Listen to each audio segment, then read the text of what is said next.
The Across the Aisle podcast is brought to you by the University of Canberra to provide informed bipartisan commentary on the 2025 Australian federal election across the aisle. It brings insights and observations from two political veterans from different sides of Australian politics, as well as from their invited guests.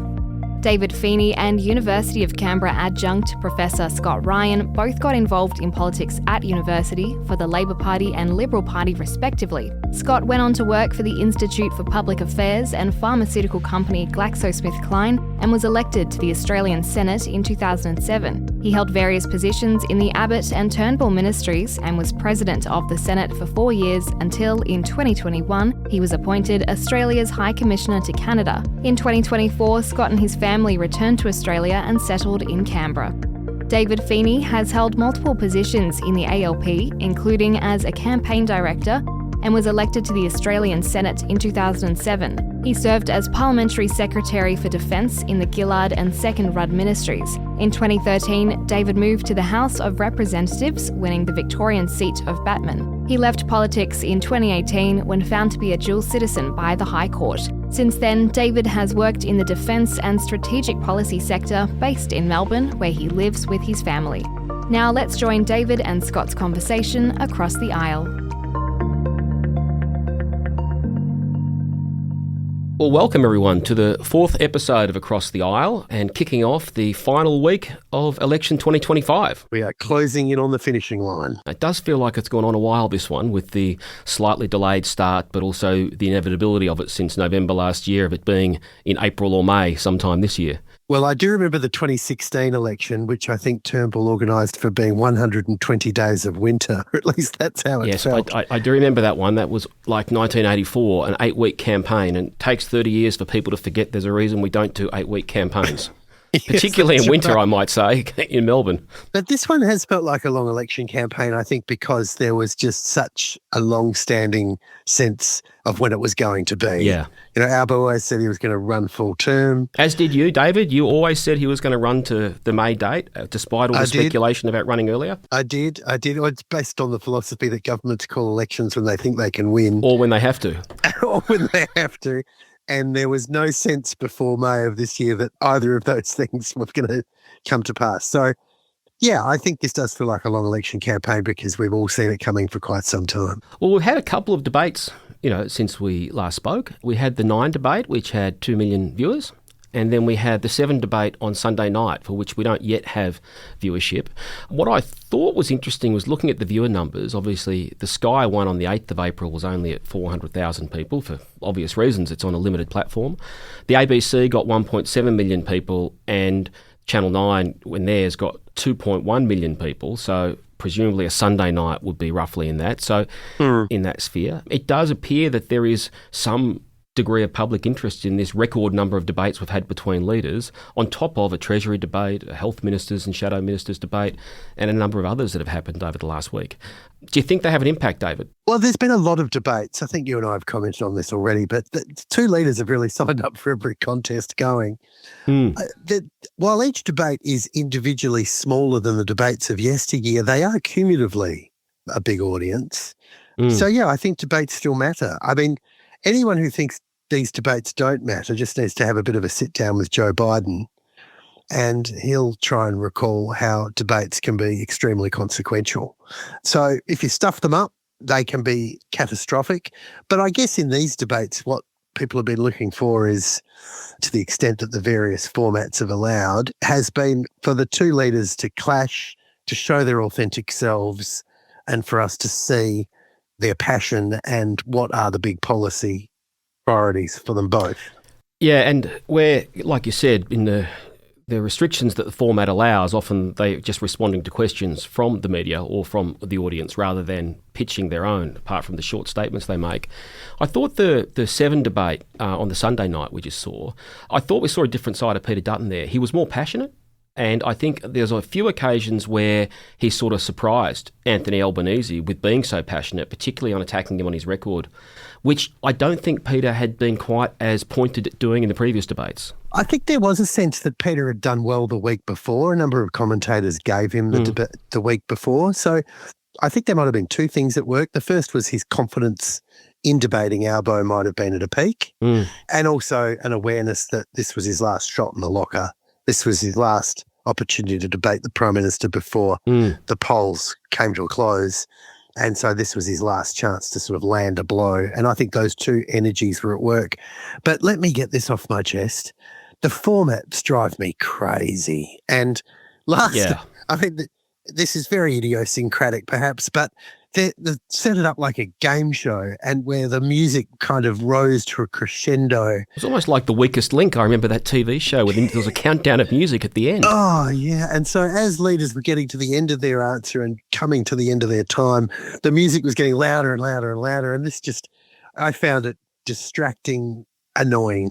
That's a personal reflection. But I felt like the format really enclosed both speakers and didn't let either of them really run free rein. And I'm never a fan of those, what's the price of eggs, or, what's your reaction to a photo of Albo's holiday house. I'm not a fan of that particular approach, but then again, I'm not in the media, and they've got a larger viewership than us, David, and listenership than us, so they're the professionals in that regard. But I do think when you've got the two alternatives there, halfway through pre-poll, but with 14-odd million people still to vote, letting them show a bit more of themselves would, like you suggest, would be of benefit. Yeah, and those gotcha questions, I mean, ultimately they're just banal, aren't they? I mean, people might chafe at the reality that political leaders are not out there buying eggs.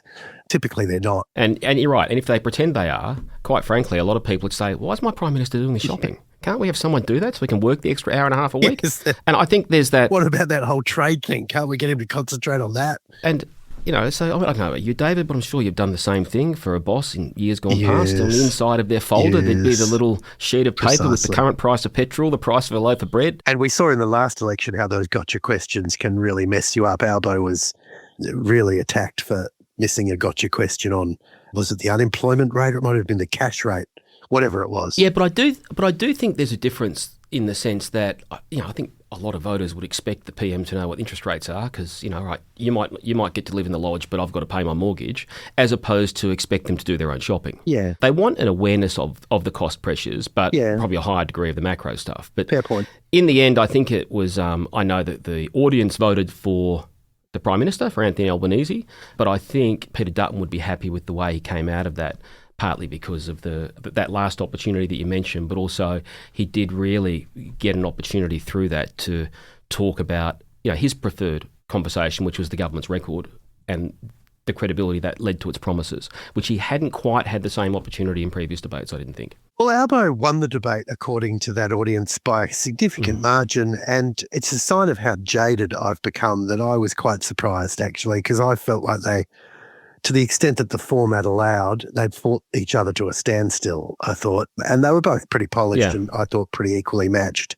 But I was happy that the umpires gave it so strongly to Albo.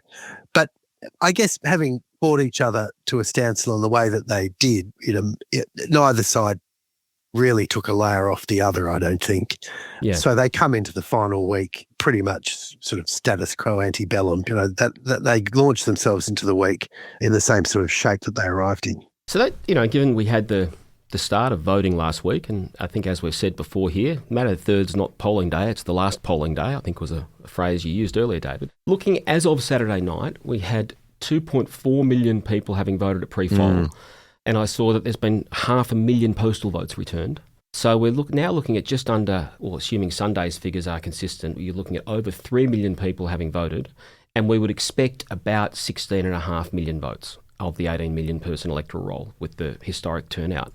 So, you're essentially saying not much below 20% of the electorate has already voted, and that will get to well over 50%, I'd suggest, now by the end of this week. I was reflecting on those numbers and thinking to myself, we kind of know it and we intellectually understand it, and campaigns have kind of adjusted to it in the sense of when they do their campaign launches. But we really do still reverse engineer the whole campaign around polling day. And I don't know if we've even yet, whether the major parties have yet come to terms with the fact that there's this giant amount of voting ahead of time. I mean, we'll come to the subject of policy announcements, but the requirement now for parties to get it all out there earlier and earlier and earlier is just ever more pressing. And then we can ponder the unanswerable question of, are people who are voting early more likely to be dyed-in-the-wool supporters of the candidate for whom they're voting? Or do any of them regret? Would they have changed their mind if they'd voted weeks later? My suspicion is, and that's all it is that they are more likely to be party ID voters, and they know who they're voting for even before the ballot is called. But is that true? It's just my best guess. And I think this is a really interesting question because it has changed so rapidly since basically about 2007. So we're looking at 5 or 6 elections, and it's constantly grown at every election, that the cohort of early voters has changed. So assumptions we made about people that might have pre-polled when you had to fill out a form at the AEC back in the early 2000s were very different. My recollection was they were much more like absentee voters. They were often working on the day. Now pre-polls become a polling choice, essentially. Definitely. And I know for a while there in like 2016 and 2019, I would look at the pre-polls fearing that they were going to be negative for the coalition, yet on some occasions they were very positive.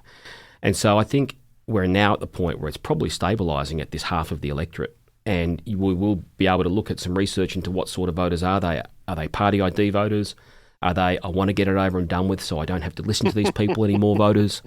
So I think there's a whole combination of that as well. But it is true that it changes the nature of the campaign and leads you to ask questions as to, can you make a major announcement that you would like to be persuading people to support your particular party or your particular policy platform? Can you even make that in the last 2 weeks? Well, at this stage in my political career, Scott, I hold the exalted rank of booth captain at the West Garth Primary School, a job for which I've long aspired. And my reflections on my responsibilities as booth captain at West Garth is that the number of people who are voting there is declining as more and more of them are pre-polling in one way, shape or form. And the polling booths are becoming a lot more placid than they once were. They're not as busy, and there are long periods of time, but it's a big booth. There are long periods of time where the traffic is very slow. So that dynamic is changing too. Yeah, I did notice, and a lot of that intensity gets transferred across to the pre-polls, where having seen some photos and spoken to some people over the last week, you'll have dozens and dozens of people from candidates and hundreds of posters and balloons and decked out to a degree that I've never quite seen, because they are so important now, where you might have thousands and thousands of people vote at one voting centre, whereas previously a large polling booth might have been 2,000 people. Some of these pre-poll centres can get triple or quadruple. And all the candidates are there. And, it's true to say that some candidates enjoy clashing with some other candidates. So we could recommend to anyone listening, if you do want to speak to a candidate or particularly a sitting MP, you've got 5 days to do it, because you can pretty much guarantee to find them at your pre-poll booth between now and Friday. Yes, they may not thank you for that advice, but it is good advice. So if the number of activists and workers these campaigns need is changing in terms of what's required, I get the feeling that campaigns are actually asking more rather than less of campaign volunteers, because as well as everything that they've always done, there's now this greater emphasis on pre-polling. And, as much as digital has come to the fore as an advertising medium, good old-fashioned door-knocking still seems to be critically important in the key marginal seats. Labor certainly relies on it. The Greens do, the Teals do. I'm assuming the Coalition does too. Absolutely.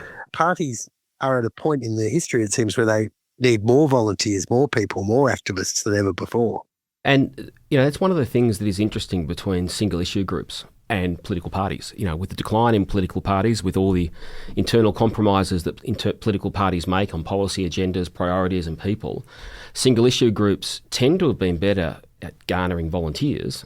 And so you'll see a lot more of those on polling booths than you would have 30 years ago, handing out report cards, because they don't technically advocate for one party or the other, but it's pretty obvious who they're supporting.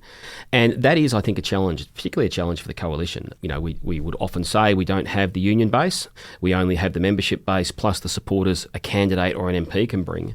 And that is an ongoing challenge, particularly with what it obviously is an ageing party membership across both major parties, but I can tell you across the coalition parties. Yeah, we used to make the boast in the ALP that we were the only party that could hand out on every polling booth across the country. But in the days since we made that boast, I'm sure it's got harder, but there's been another phenomenon at work too, and that is that in some key contests, take a minor party like the Greens, for instance, the Greens may only focus on 7 contests across the country. But in those 7, they will pile a Herculean amount of resources so that they will be the most well-funded and most active campaigns in those 7 places. And of course, it must be the same truth too for the Teals. They're only campaigning across 12 places, but in those 12 contests, they're deploying gazillions of dollars. And they can draw people from around the city and around the country. I saw it in Indi, you would have seen it in Batman. Yeah. I've seen it in Kooyong and Goldstein. Not all those people come from those electoral. No, I used to really chafe against the fact that we were being called the old establishment party, and yet here we were monstrously outgunned. We were sort of taking the murder rap for being the old established party and being outgunned at the same time. And the big challenge from the Liberal Party perspective has been that historically those seats, whether it's Bradfield, Warringah, Kooyong, Goldstein, they have historically been able to support other more marginal seats with resources. Now they need to spend those resources, use those people in their own campaigns, and that's a challenge for us. And I remember when Lindsay Tanner retired and Adam Bant won the seat of Melbourne, I was a voter in Melbourne. The following election, I beat the Labor Party to the polling booth when I was setting up the Liberal one at the Fitzroy North Primary School. A notorious Liberal booth there in Fitzroy Yeah, North. notorious Liberal booth. And the Labor Party had pulled its resources into Batman because, that was now the front between the Greens and Labor. And that's a challenge the Teals have presented to the coalition as well. Yes, so all of the major parties have now got these small niche fronts which consume enormous amounts of resources, and every prospect that those challenges are only going to get more and more intense as we go forward. And you add that to the declining major party vote generally, and more seats now being decided by preferences. The number of seats that are not being decided on primary votes is also increasing at each election, as well as the number of seats that we can talk about later are not decided between the 2 major parties, but are a count between often a major party and an independent or a minor party. So that's supercharging that demand on resources that you mentioned, and in some ways then the parties choose where to deploy them because they can't battle or contest on all fronts equally. So Scott, in this environment, where earned media is so important, voter engagement so uneven, the question that keeps being asked of the coalition in this campaign is why were the announcements so late? And the sort of exemplar of this for me is the defence announcement, because as you know, defence is kind of my particular policy passion. And I was joking recently that in my dark heart, I was hoping that the Liberal announcement, the Dutton's defence announcement, would be actually very significant because it's a policy area I care about, and I was very interested to see what the coalition would come up with. And so I was watching it with enormous interest, and I was astonished and remain astonished about, firstly, the timing. It was so late in the campaign, and perhaps the coalition was hoping to give the last moments of the campaign a khaki flavour. But the timing was a mystery to me. But then, frankly, I thought the announcement was just so policy inept because $21 billion added to the defence budget, but not able to tell us what that $21 billion is buying, and not able to tell us where the $21 billion is from. And then the announced sort of Dutton, Hastie, Reynolds as well, a former defence minister, Western Australian senator. I thought it was just a kaleidoscope of confusion. Tell me I'm wrong. I just thought it was bad. Why it was late, I don't know. I wish I had an insight into that. That's why earlier David talked about, can you make significant announcements with 2 weeks to go, given by that point probably 2 million people had voted? And I think that's a question that we both agree all parties have to ask. Both parties have deferred their costings to Thursday before polling day, I understand, this week. So that's where the question of how everything gets paid for comes out. And that's pretty traditional for both parties these days to do that in the final week of the campaign. And there's probably a whole bunch of reasons for that, because it probably contains news that is not always the easiest to sell, and both sides do that. The minor parties don't tend to do that, sort of only the parties of government do. But no, I don't think the Greens or the Teals are wrestling with their costings at this stage of the campaign. Look, the coalition, I mean, they'd already said they will recommit to the 4th Squadron of F-35s. That was a significant cost. And they did flag when they announced it they were going to put out more information the following day, which they did, because we've got a lot of that money would need to go to addressing the recruitment and retention challenges that, as you know, the Defence Force is having, not uniquely in the world, but we do have some unique challenges.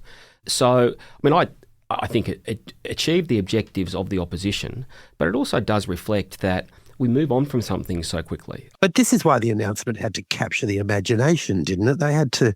But does anything capture the imagination now? Well, I mean, I guess this is the complaint of the Fourth Estate, isn't it? But we certainly can't stop trying.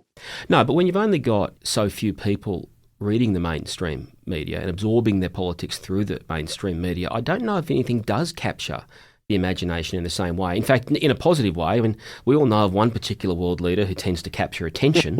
I don't know if imagination is the right word, but I'm not sure that there is anything in politics now that captures the imagination because... Oh, you're so cynical. You've become too cynical. There still has to be passion in politics. Oh, there is passion. And I think you saw that with Peter and with Andrew.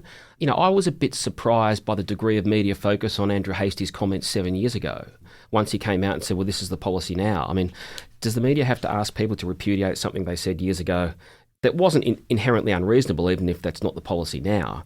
The focus on that... I thought he handled that reasonably well. So did I. The media are going to be obsessed with those questions because they want the gotcha moment.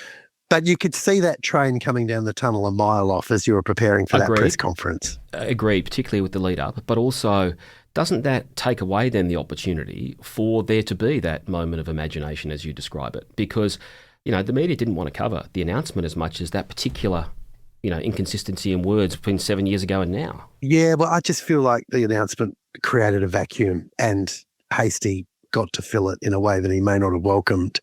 $21 billion and you can't tell us where it's coming from and what it's going to buy. I thought it was an unusually shoddy moment. Well, the question I suppose I have, David, is there's a difference between defence and national security, I think, in one context, is that there's a lot of national security measures that we take that don't involve spending resources, you know, and that is tightening our national security laws around a whole range of things, which I think Australia has been reasonably effective at doing in the last 2 decades, with a degree of cross-partisanship as well, that I think has been commendable for our system and made us more resilient. But we're coming to a moment now where over the coming decade, national defence and the resources we dedicate to that either come from taxes or other government programs are going to be required to increase. And I think Peter was being honest about that. I think that's a debate Australia has yet to have. I hope we understand that it's necessary, but at some point in the coming decade, we're going to be spending a lot more of our tax resources on defence, and it is going to take up more of our options to spend on social programs, and that's a debate we have to have. Sure, but then he should have said that. I mean, if Dutton had got to his feet and said, we're going to spend $21 billion and it's going to be buying the boring consumables of war that this country so desperately needs, because did you know that in this country we can't even make a bullet, because in this country we don't manufacture primers. And so I'm going to build a factory that makes primers. It is possible, Scott, I would humbly submit, to make this argument and not to simply discount the fact that it's, you know, boring and dull, but in fact to convince the people of Australia that there's stuff that has to be done. That I think, as I say, you know, frustrated with the defence announcement, but I just feel like your point's right. Money has to be spent in places that aren't sexy, like, you know, building the consumables of war or hardening an airbase. But the job of the politician, the political leader, is to create the pictures and create the word story that sells that idea. You can't just surrender to the mundane nature of it. No, but also to draw attention to what, you know, the coalition would say is a failure of the government to adequately increase defence resources. Sure. And I think he did that. But again, that rhetoric has to be brought into sharp relief with examples, doesn't it? And why not earlier, I think. If you want something to be a focus of people's mind, then the question that every opposition asks itself after an election is, should we have started on that issue earlier?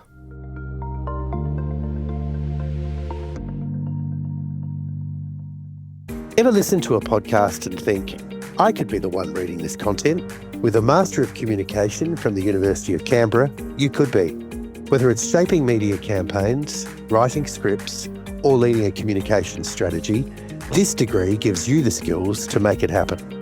You can even study it 100% online at your own pace. Ready to take the next step? Find out more at canberra.edu.au.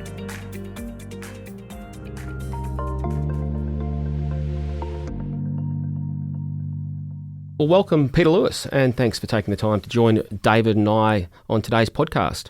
Thought I'd give you a chance to briefly introduce yourself and your professional background.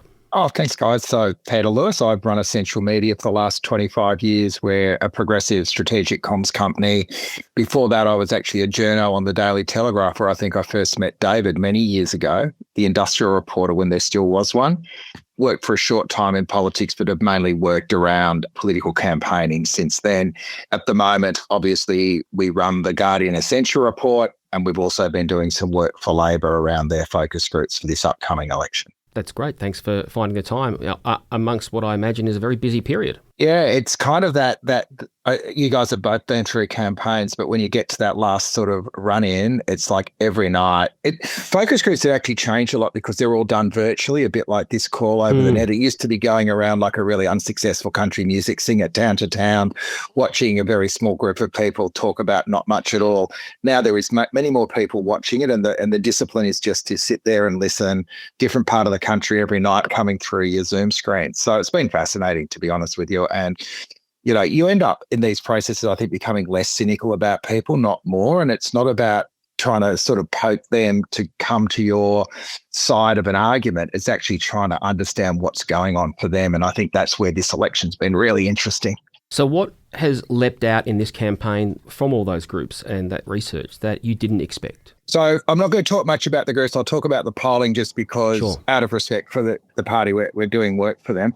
Look, I think it's almost like an act in two parts. There was pre-Liberation Day and post. And there was this, I think there was a credible story coming out of Christmas that this could be a change of government election. I think there was some key indicators. Majority of people think we're heading in the wrong direction. People saying materially they were feeling under financial stress, and not much recall of government achievement. So there was this sort of thing, they've done nothing, we may as well go back to the better economic managers. And there was a bit of a shift over summer. Things improved a bit for Labor, but the numbers were still looking. There was that Resolve poll that might have been an outlier in retrospect that had 55-45 in late January. And a lot of people started, thinking, oh, it's all going to be ruined, at least, in the broader progressive movement. But things have definitely, obviously, shifted from then. The first thing that happened was Labor working very tightly on Medicare as an achievement, and the urgent care clinics that they built was the first time that there was an achievement. And after summer, people were coming back, and instead of what's the government done, you got crickets. Medicare started coming up. So they started that first bit. But it was still if it was just a contest on economic management, I think this would be a different election. But what happened after Liberation Day was that I think the Prime Minister nailed the initial response. Dutton got caught not knowing whether to back him in or attack him from the farmer's perspective or from the Patriots' perspective, and he got a bit lost. And then stuff started to flail. And I felt that there was a moment where the election was no longer about cost of living, even though we still say it's a cost of living. It became an election about stability versus chaos, and the incumbents in a better position to argue the case for stability. But what we did not pick was that then Dutton and the campaign would be so chaotic. So then to reinforce that they were the side of chaos, there were these backflips on policy. One of the things that comes through is that working from home was a bad call, arguably, but that the shifting of it and going backwards was a sense that the government, the opposition was all over the shop. So I'm not trying to predict the outcome on election day, but from what I'm seeing in our polling, there has been this sort of shift away from the opposition under the light of the campaign. And I think we'll find that moment on Liberation Day has been quite an inflection point in the entire campaign. It seems that a lot of commentators like to describe this election as boring or uneventful. However, it seems that this is an election where the campaign itself has been particularly consequential. Some elections, you kind of see who's ahead. The campaign doesn't transform the political landscape. But in this one, it seems like from when the starter's gun went off, that final week of the parliament, the campaign has actually been of terrific importance in terms of the fortunes of the rival sides. Do you agree with that? Yeah, and remember, we had a false start. Everyone was expecting the election to be called earlier, and there was the cyclone, and that forced both sides to go back to the parliament and do a budget in reply. So that was actually like, I don't know if that was your pre-season or whatever, but that really, the election really started then, and then straight after that, they called it, and there has been this runway. But I've just been surprised at how it was like the coalition had nailed the attack on Labor, but they've never quite nailed so that whole thing, is it a referendum on Labor or is it a choice between two sides? And I just feel that they have not thrown up a lot of concrete, you got nuclear, but then they've kind of struggled to then articulate, and it's become a big target as a negative for them, and it's definitely playing negatively more broadly, without arguing the benefits of the policy, but just the politics of that is this big opportunity for Labor to say, well, it's going to cost a heap. How are you going to pay it? But I'm just been surprised that they didn't have a plan in place. Everyone knew it was going to run in this, and maybe, they couldn't work out, like, one level said they should have just run really soberly on cost of living. Maybe the petrol pumps are his best day. But instead, all this noise, the MAGA caps, the Doge, that like it just felt, I don't know. And now, as it gets closer, now with crime and welcomes to country and immigration, it feels like they're going for the Hail Mary that a party normally does when they know they need to pull something out of the hat. So obviously you get kind of Stockholm syndrome working in one campaign. And, I also worked with Bill in 2019 in that campaign. So I'm totally, scarred by trying to sort of think that the whole world looks like where it goes from your perspective. But it's curious. I don't know if you've got any insights, Scott. Well, firstly, we're looking at much lower levels of engagement with the media. Obviously, you do your own work. Other work I've seen and read and spoken to is there's not the same degree of penetration of what I'll call the background noise of the media into normal people's lives. They're busier. They're not watching as much, listening as much, reading as much of the media that people like us might, or even people like us might have a decade ago.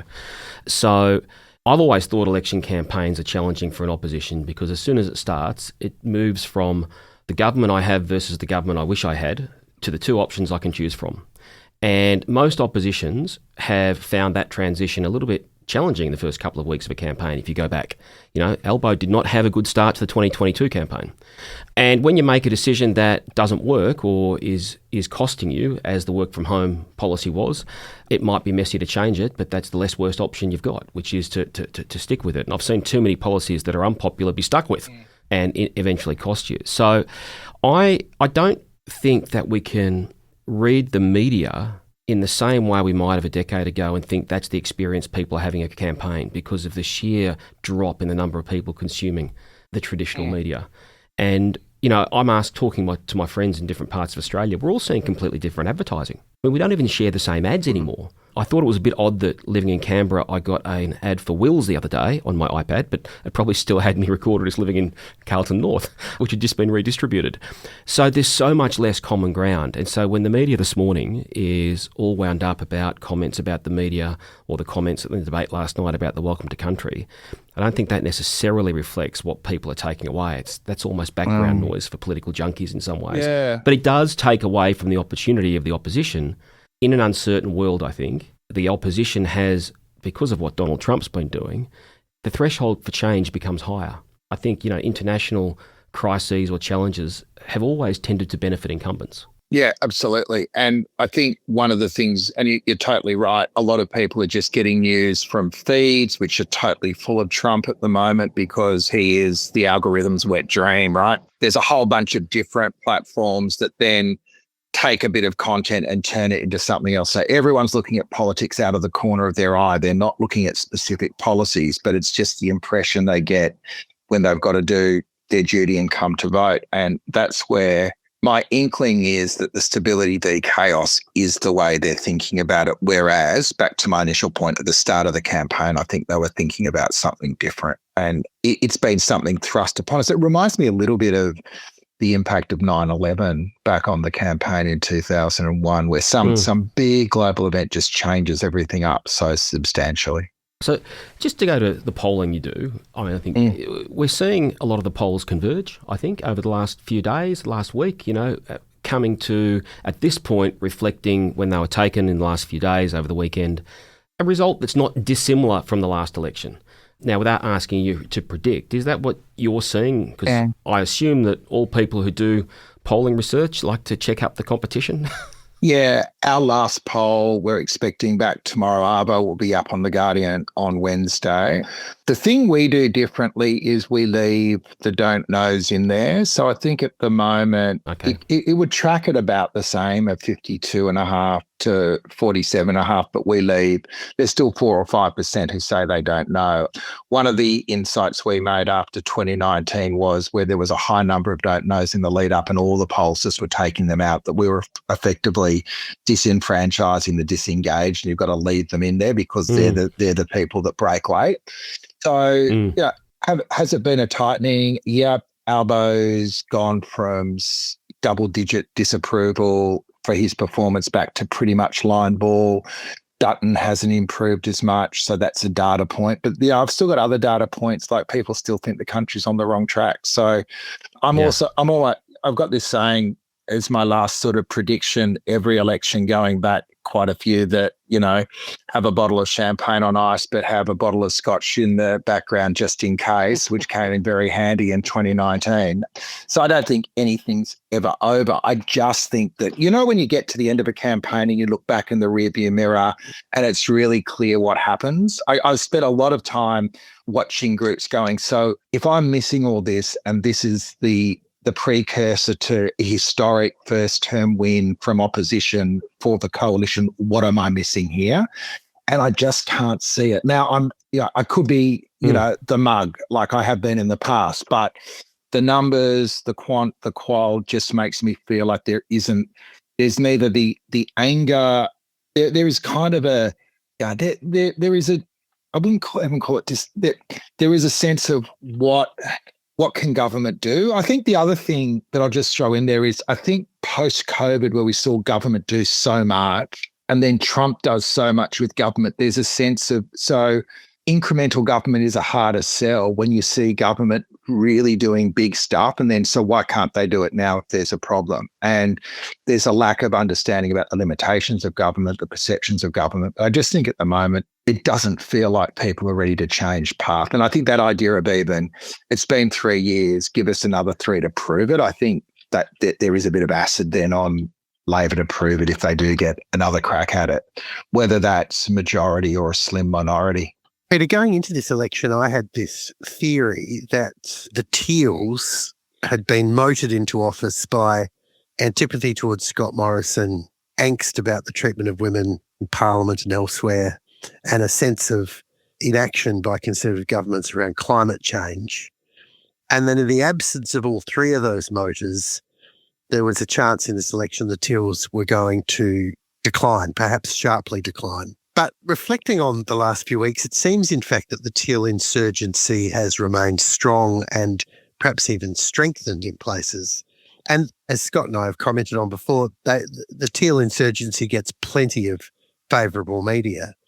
What are your impressions? Because obviously, in terms of the House of Representatives, if the Teal insurgency is sustainable or even grows, that represents sort of a diabolical challenge for the Liberal National Coalition to ever form a majority. And so this is an important election on that front, it seems to me. What are your thoughts about how the Teals are tracking? Well, I'd love to see the memo from Liberal HQ that says how we win back our Teal seats, because I just have not seen anything. If you wanted a leader and a policy position that reinforced to people that had been traditional Liberal voters that it was no longer their party, there you have it. A lot of people look at the Teals as kind of the Greens to Labor. I think they strike me a little bit more, and I'm interested in your guys' thoughts on this, as the DLP, in that they're actually a repudiation of a core part of where the party is going, and they've got the opportunity that, like, this is the Greens at their height have 4 seats. The Teals, I think, at the moment are 9 or 10, and they could go to 12. Like, that is a significant block in the parliament. And I think if the coalition doesn't think through, whether they want to get them back, whether they're gettable, but then how do they then build a working majority without them? And I know they're going for the low income, the badlands on the outside of suburbs and rural areas, and maybe they'll get a bit of a swing. I know that our mutual friend Cos Samara sees a real risk there in the long term, but there is a value misalignment there as well. So I think they're going to hold what they've got and maybe pick up 2, even 3 more seats. So I think they are. But the other thing is, most people, when they shift a vote, they're not going to then they don't want to be told they're wrong one term. They want a bit of time to form their own conclusion. And I think there's a bit of a sense that people will, independents tend to stick for a fair while in our parliaments. If you look back, everyone from Ted Mack, who disrupted back in the day, even, I know that Tony Windsor and Rob Oakeshott ended up going, but they've been there a while. But this is something else, I think, and it is such a challenge to that small L Liberal, and we get these people in groups that say, I was a Liberal up until they did over Turnbull. There's that kind of, that there's sense that there are quite a few traditional Liberal voters who no longer feel they've got a home. And obviously, we can argue whether we think independents can run a system as complex as government. But I also think there's a sense that each time they get returned, they get a bit better at what they do. Like, people learn how government works over a bit of time. So I think they're here to stay. And I think that, they're going to be something that both major parties need to think through. Like, I don't think Labor's necessarily accommodated them as well as they could have either. I think some of the things, the calls Labor's made has been undermining of those relationships. I remember when I worked in New South Wales government in the early days of Carr, there were all these country independent mayors, and the main job of the government was to make them feel very good and look very good and always give them 200 metres of road to open on a 6-monthly basis. But, if you get a gift like that, you cherish it. And I'm not sure whether, we'll see if we get to minority government. What do you think, Scott? It's an interesting historical analogy you've mentioned there, and I'll give that some thought, because I hadn't thought of it that way. That is interesting. I think it's just mathematically, it's very hard to see the coalition having anywhere near to good majorities without winning some of those seats back. And, it started in rural areas. We saw it at the state level. That's how Jeff Kennett lost, after all, as David would remember very well. 3 rural independents. It made a difference in New South Wales. And then it was so important federally, of course, ex-Nats in the case of Rob Oakeshott and Tony Windsor. And the last election saw it spread into the cities, very different types of candidates in the sense they weren't former members of something like Tony Windsor and Rob Oakeshott, but took advantage of the unique circumstances of the time, plus some ongoing trends that we've discussed previously.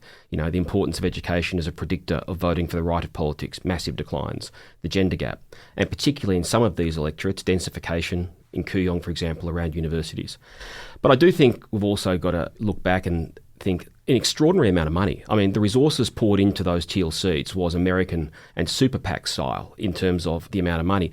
Now, that stops at this election. I think we've all got to remember that at the next election, we have a series of spending and donation caps, presuming they survive the High Court, that the Parliament passed, that were Labor's reforms negotiated with the coalition, but didn't want to apply to the immediate election. So they take impact at the next election. What happens in minority government if that is the price for either side? I'm not sure they stand up, but I don't want to interrupt your flow. That could be. No, but that's a fair reflection. But I'm not disagreeing that this poses a very, very serious challenge. And if the Liberal Party doesn't win some of those Teal seats back, I think it needs to reflect, and it will be disappointed.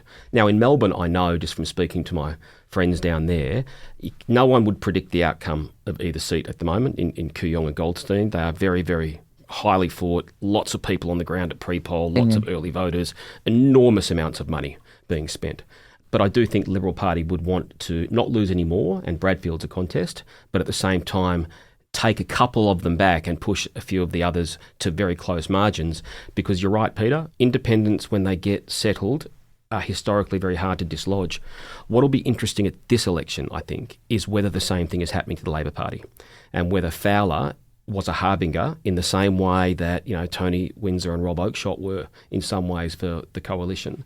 And it might not be winning a seat that is a traditional safe Labor seat, but as you mentioned, Kos Samaras has pointed out, the primary vote in some of these safe Labor seats is going down very rapidly, and whether or not what happened in Fowler does precurse a trend that might take longer in Labor seats. Yeah, I reckon Fowler was the result of a terrible pre-selection decision personally. But I think Daly's been a very effective member, and incumbency is a real prize, as you guys know. So just finally, Peter, I thought I'd pick your brains on what you think about preferences. I mean, you made the point that you leave the don't knows in your research that you published with The Guardian. With the historic long-term collapse of the major parties' primary votes, which no one really expects to have a dramatic change at the coming election, preferences become all the more important. What do you see as potentially changing or things to watch with respect to preferences? Is there a high public degree of the importance of their preferences?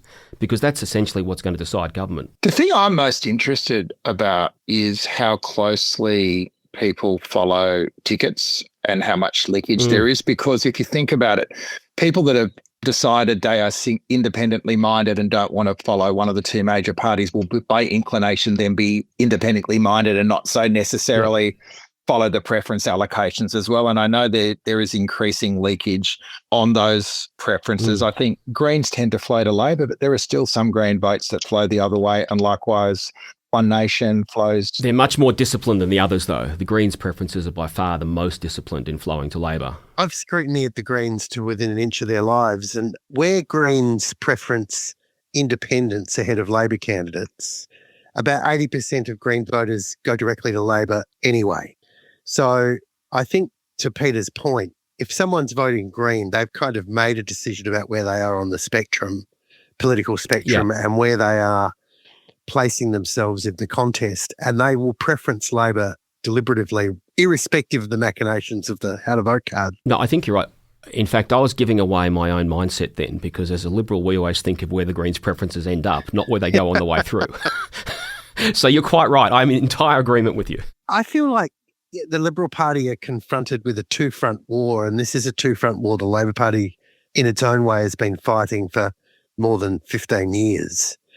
And I know how discombobulating these two-front wars are in terms of how the party campaigns, how it wrestles with the fact that it's now got a marginal seats campaign forced upon it in areas that it once regarded as safe and reliable and low intensity. But it seems to me that in this campaign, the Liberal Party has really wrestled with this two-front war in a particularly inept way. And so when it talks, when Dutton stumbles around what is climate change real, when he talks up something like welcome to country, and there are other examples too, isn't the coalition sort of failing to grip up its opportunities with the teal contest? I mean, take nuclear, for example. If you'd married nuclear to a sort of climate change, carbon neutral messaging that was a lot more overt, wouldn't that have worked better for the coalition? It just seems this two-front war, the Liberals are having more trouble coming to terms with it than Labor did 15 years ago. And believe me when I say it's not easy, and I know.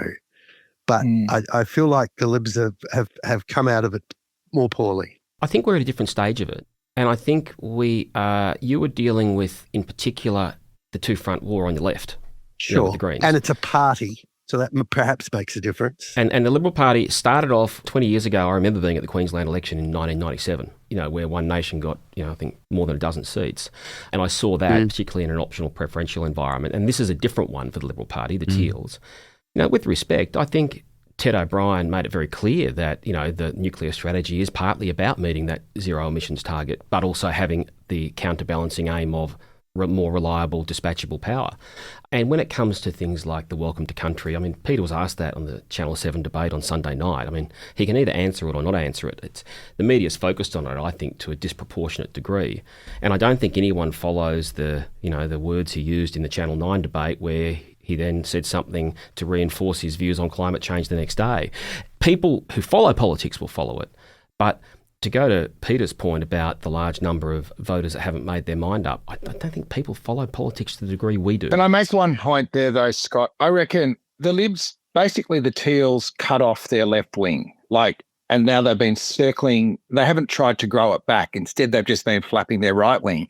And I actually think that I look at what Advance is doing, the weak woke sending us broke, the angry pills out on the right flank. I don't think it's helping that case for sober economic management. It would be like when Labor was under threat, the unions would just the unions sort of moderate their messages to fit the political needs of the party. Whereas I think in a way, it feels like Advance is running interference for the Libs. And so there was clearly something being percolated through, not necessarily Advance specifically, but through that right-wing ecosystem in the lead up to Anzac Day around Welcome to Country. So there was something that was pre-organised there. And there was part of the theory of raising that issue. So I'm not saying it was being pushed by Dutton. I don't think he wants to necessarily be running it. It was an honest answer and an arguable one. But I don't think it just sort of came up out of nowhere. I think there are people trying to help the Conservative cause that are just making it harder for them to be attractive to the people in the inner city seats. I think we can all agree we've occasionally had friends that we prefer not to have help from, or former friends in some cases. Not everyone who thinks they're helping is helping. I think that's could be definitely true. Good motto. Anyway, Peter, thanks for your time. It's been a great conversation. Yeah, absolute pleasure, guys.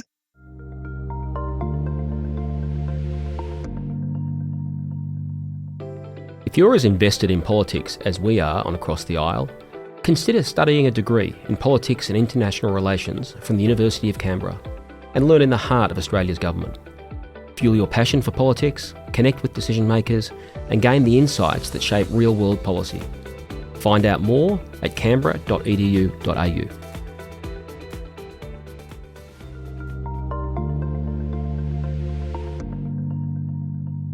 Turning to the last week, the week ahead now, David. Thursday, the costings come out. Do you think voters even care anymore? Well, I feel like sort of the political teams get chased across the whole election campaign with these questions about how you're paying for it, where's the funding coming from, and when that question's finally answered, everyone's very bored with it. It is a bit counterintuitive. Yeah, I am slightly concerned that as I said before, in a world that is being upended dramatically, and I think we've just passed 100 days of Donald Trump, but it does feel like a lot longer. It's almost like there was no interregnum between the two presidencies at this point. Only 4 million days to go, yes. It does concern me that there potentially isn't the same degree of public concern with debt, and that if we are to be exposed to a changing the global trade environment, the global economy, China's economy turns down, that's 30% of our exports, that people will look back on the election saying, why weren't we discussing that? And the truth be told is there's not a huge appetite amongst voters for discussion of debt levels, because that from the Labor Party, that then runs to cuts. And from the Liberal Party, that reminds people of the 2014 budget. Yes, well, so Chris Uhlmann wrote a piece over the weekend which kind of touches on this problem, and Paul Kelly writes about it often. And that is the fact that there are kind of big, significant, foundational questions confronting Australia, and none of them seem to have come up in this election campaign. And, you've touched on one of those, which is debt and deficit. Another is the US relationship, and how does Australia navigate its way in the world if our relationship with the US is on the brink of transforming, and do we need to debate that, whether it is? And I think it's true to say that those are big questions that are not on the ballot paper, but I think it's also true to say that we are at a period in our political universe where debating those big questions is not straightforward. Where do you have those debates? And how do you have those debates in a media that is just utterly obsessed with the banal and with the gotcha, and where taking an idea down is just so much easier than building one up? So it's been a long time since that kind of policy courage of politicians was rewarded in our media landscape. And as our media landscape is now about as partisan as it's ever been, I mean, what half of these journalists are going to say before they say it based on the platform or newspaper they come from.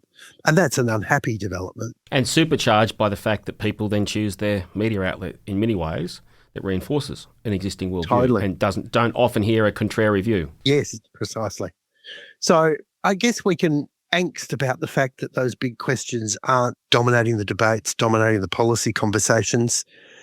But let's also ask ourselves the question of why is it so, and where and how and when should politicians be having those conversations and debates with each other and with the Australian people? Well, I suppose we could. This week they won't be having those conversations. I think they'll be going to as many seats as possible. I noticed that the Prime Minister's doing the press club on Wednesday, but Peter Dutton is not. He's doing, I think, 27 or more marginal seats in the course of a week. And I think it goes to that old saying, when you're trying to look at what might happen on polling day or the night after polling day as we count the votes, don't look for what people say, look at where they go. And in this case, look at where the digital advertising spend is. Well, I did think it was interesting that Albo's doing the press conference. It's a sign, isn't it, that he wants to still, strain every sinew to dominate the media conversation and hold the strategic initiative over what the election is about, whereas Dutton has kind of abandoned that forum and has decided to go straight to the contests that matter to him. Now, I suspect part of Dutton's judgment might have been, I've wasted enough time with these journalists, too many of whom have made up their mind about me, and it's pointless persisting. I need to get to the front.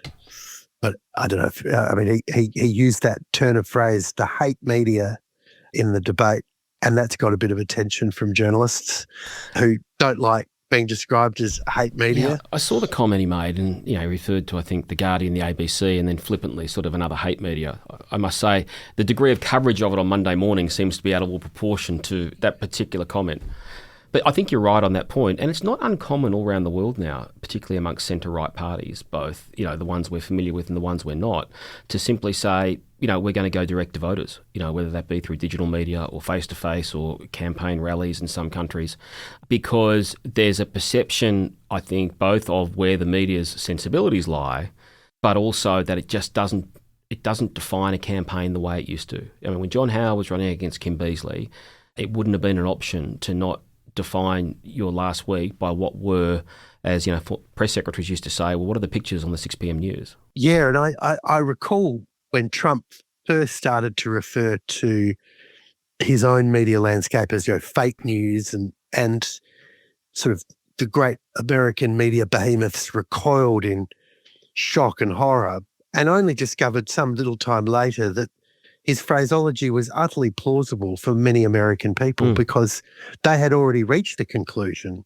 that the media were sort of an elite and a self-obsessed enclave, and that Trump wasn't simply just mouthing off. He was speaking to a sentiment inside the US population about what their media had become.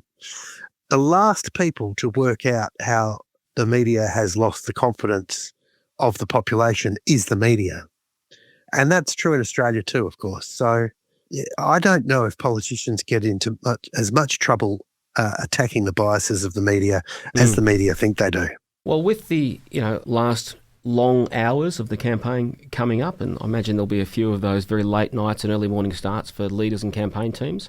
After we went through the key seats last week, David, I thought we could do a bit of an update on things that people might want to watch on Saturday night that are a little bit unexpected.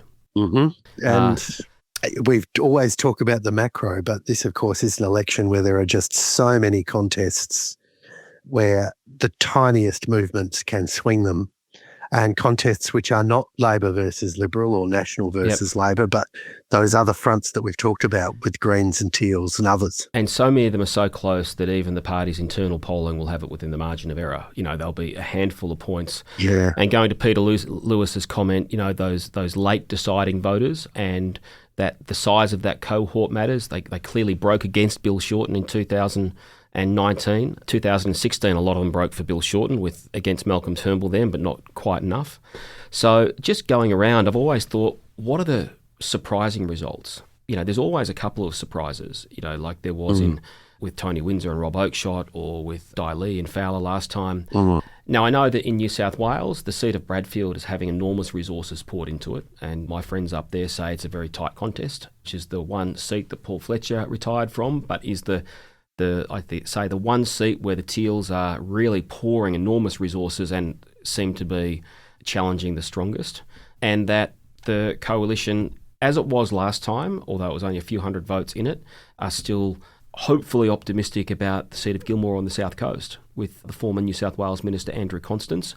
But, those seats are a toss-up at the best of times. Yeah, I've seen an increasing number of pundits think that Bradfield is going Teal, which is a change from the start of the election campaign. Now, what I know about Bradfield wouldn't fill the back of a postage stamp, Scott. So I'm in the hands of the pundits and the pollsters, and they don't seem to have a definitive view about Bradfield, but it's clearly one that the Teals are targeting and seems to be up for grabs. With Gilmore, I get the sense that Labor's position there has strengthened, but we will see. And then we turn to, Victoria. I mean, Peter Dutton's making a lot of visits to Hawke, to Gorton and McEwen, and I'm sure the Prime Minister will as well. They are very easy to visit because they're very close to the airport. I mean, having known that area particularly well. So last week, I think there were a couple of visits which people stopped off on the way, not to dismiss their importance. And as we said last week, what I will look for is the first outer suburban booths from any of those seats to get a read on what might happen to the more marginal ones like McEwen, and whether there's anything more significant happening in the more traditionally safe Labor seats. But what I will say is that, I think anything less than 5 seats in Victoria for the Coalition is a disaster, given we are coming off an historically low base, lower than 1983, which was Labor's high watermark under Bob Hawke, because we lost the seat of Aston at a by-election.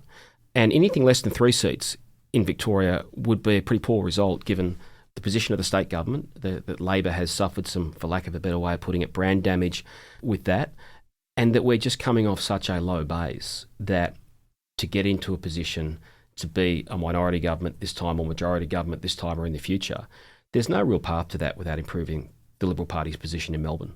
I've noticed the Liberal Party advertising across Melbourne. You may not have seen it in Canberra, Double Trouble, where it's got the picture of the Premier and Albo side by side, and try to sort of directly associate the two.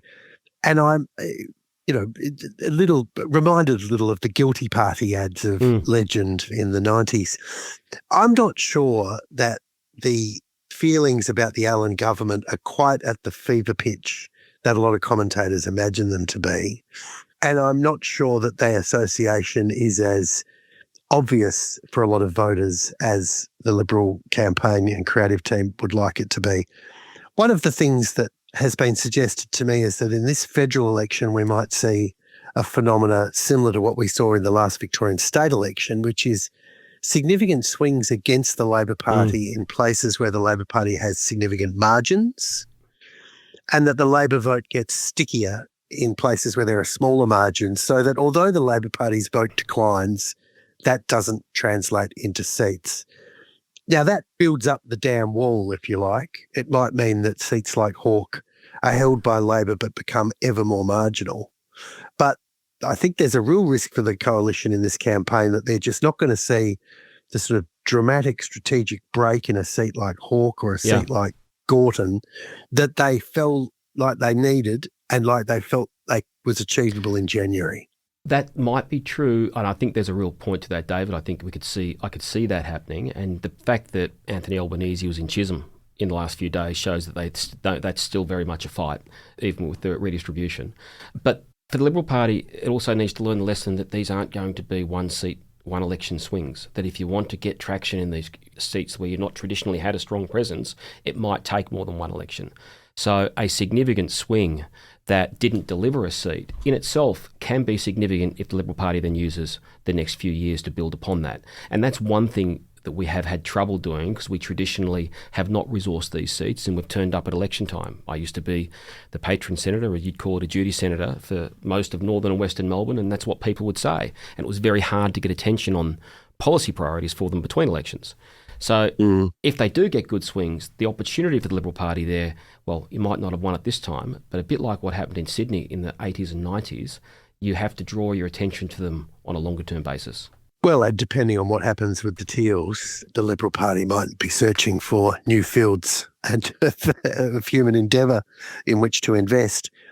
What do you think the eastern suburbs of Melbourne might hold for the coalition in this campaign? Aston, Chisholm, and then Goldstein. Whenever I say Goldstein instead of Goldstein, I imagine Tim correcting me. And Kooyong, do you think there's good news for the coalition in these places? Well, good news that we're very competitive, and that's what most people say, and the spend from both sides indicates it's still highly competitive. I mean, Aston is a seat that the Liberal Party really has to be able to claim a high degree of confidence of winning, by 7:30 on election night. I mean, if you're not comfortable in Aston, given where it was at the last election, and you're marginal there, unless something truly extraordinary is happening elsewhere in Melbourne, then you're not going to be confident about other parts. Now, Deakin, most people expect us to be able to hold that. It's a seat that Labor's only taken sporadically over the last couple of decades. Chisholm is a very different seat to what it was, with a good chunk of Higgins having been moved into it. But people will be watching that because of the move that Chinese Australian voters had very strong, not supportive of the Liberal Party at the last election. And then it will be to look at those outer urban areas.